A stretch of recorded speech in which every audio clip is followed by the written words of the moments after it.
You know, it's pretty wild when you stop and think about it. How did we go from a machine that took up an entire building to the sleek little devices we carry around in our pockets? Well, that's exactly what we're diving into today.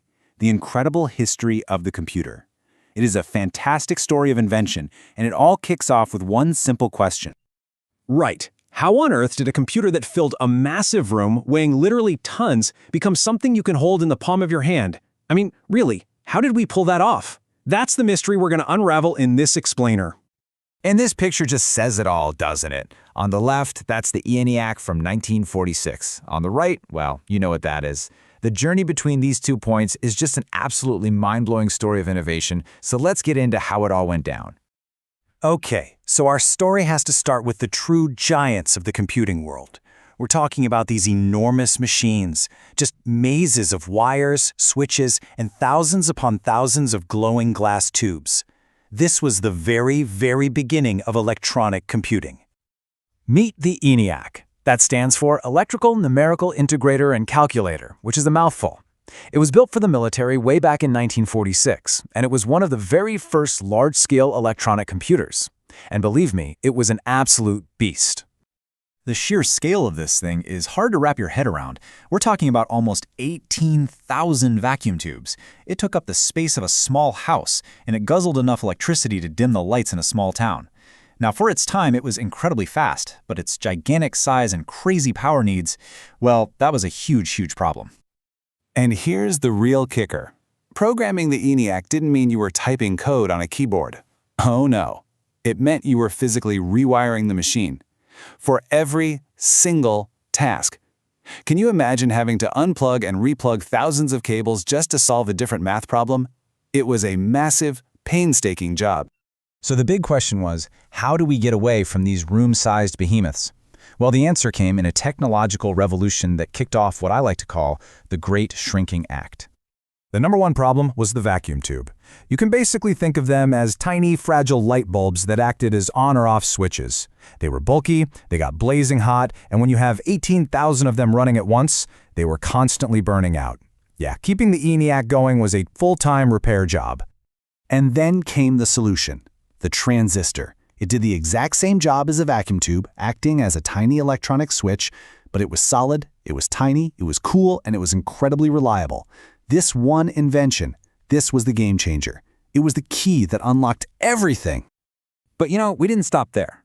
The next huge leap forward was the integrated circuit. The brilliant idea here was to figure out how to pack hundreds, then thousands, and eventually millions of those little transistors onto one single tiny chip of silicon. This is when the shrinking really went into overdrive. And that integrated circuit, well, it paved the way for what was really the holy grail of miniaturization, putting a computer's entire brain, its central processing unit, all onto one single chip. And that brain on a chip is what we call a microprocessor, or the CPU. It's truly the heart of every single modern computer, whether it's a giant server or your smartwatch.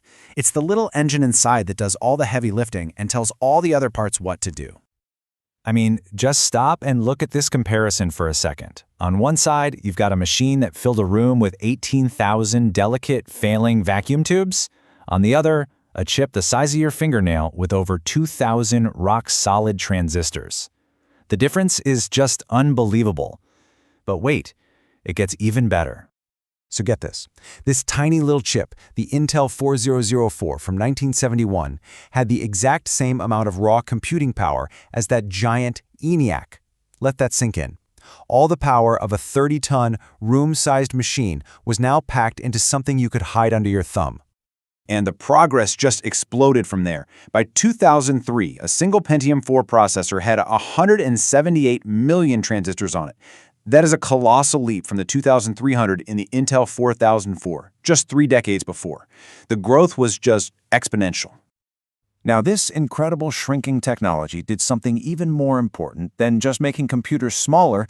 It made them cheap. It made them affordable. And for the first time ever, computers were finally ready to leave the fancy research labs and make their way into our offices and even our homes. So here's a quick recap of how we got here. You have the first generation with those bulky vacuum tubes. Then the second with transistors that shrank everything down.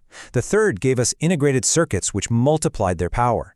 And then, finally, the fourth generation, the microprocessor. That was the key that unlocked the personal computer for all of us. And this is exactly when the personal computer was truly born. Machines just like the Apple II and the IBM PC, powered by these amazing new microprocessors, were finally small enough and affordable enough to actually sit on a desk. This started a revolution that would completely change how we work, play, and live. And that brings us right up to today. The legacy of those early giants is literally all around us in this whole ecosystem of devices. I mean, just take a second to think about how many different kinds of computers you probably use every single day.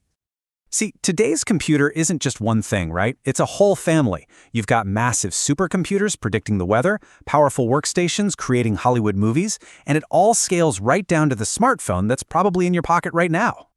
So we've really come full circle. The devices we can't live without, our tablets, our phones, they are the direct descendants of those early giants. But now they pack way more power than the ENIAC ever did, into a sleek little device that fits perfectly in your hand. I think this says it all, really. The entire journey in a nutshell. We went from a world where programming meant physically rewiring a machine the size of a room, to one where we can access a whole universe of information with just a simple tap on a screen. The transformation is just staggering. It's really an amazing story of human ingenuity, isn't it? We managed to go from a computer the size of a room to one that fits in our pocket, and we did it all within a single human lifetime. Which, of course, leaves us with one final, fascinating question. What on earth comes next?